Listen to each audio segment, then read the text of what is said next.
بسم اللہ الرحمن الرحیم۔ ایسے لوگ جو مستحقین زکوٰۃ ہوتے ہیں، لیکن وہ لوگ جب ان سے آپ یہ بات کہتے ہیں کہ جی آپ زکوٰۃ لے لیں، تو ان کا آگے سے جواب ہوتا ہے کہ جناب وال ہم نے تو زکوٰۃ نہیں لینی، ہمیں زکوٰۃ کے علاوہ کچھ دے دیں۔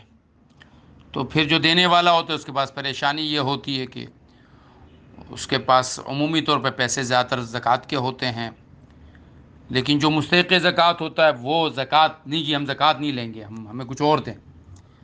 تو میں یوں اس بارے میں کہتا ہوں کہ ایسے لوگوں کو آپ کچھ نہ دیں۔ یہ شخص اللہ سے زیادہ سمجھداری کا دعویٰ کر رہا ہے۔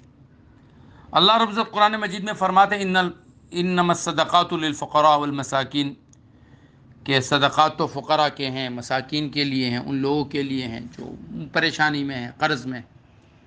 اللہ نے آپ کو مستحق زکوٰۃ بنا دیا، لیکن آپ اپنے غربت کے تکبر میں ہیں کہ گویا کہ زکوٰۃ لینا میری شان کے خلاف ہے، آپ اللہ سے زیادہ سمجھداری کر رہے ہیں۔ تو ایسا آدمی یہ غربت کے تکبر میں مبتلا آدمی ہے، اور غربت کا متکبر جو ہے، نبی علیہ الصلوۃ والسلام کی حدیث ہے، مسلم شریف کی حدیث ہے کہ 3 لوگ اللہ ان سے قیامت کے دن بات بھی نہیں کریں گے، ان کی طرف رحمت کی نگاہ سے دیکھیں گے بھی نہیں۔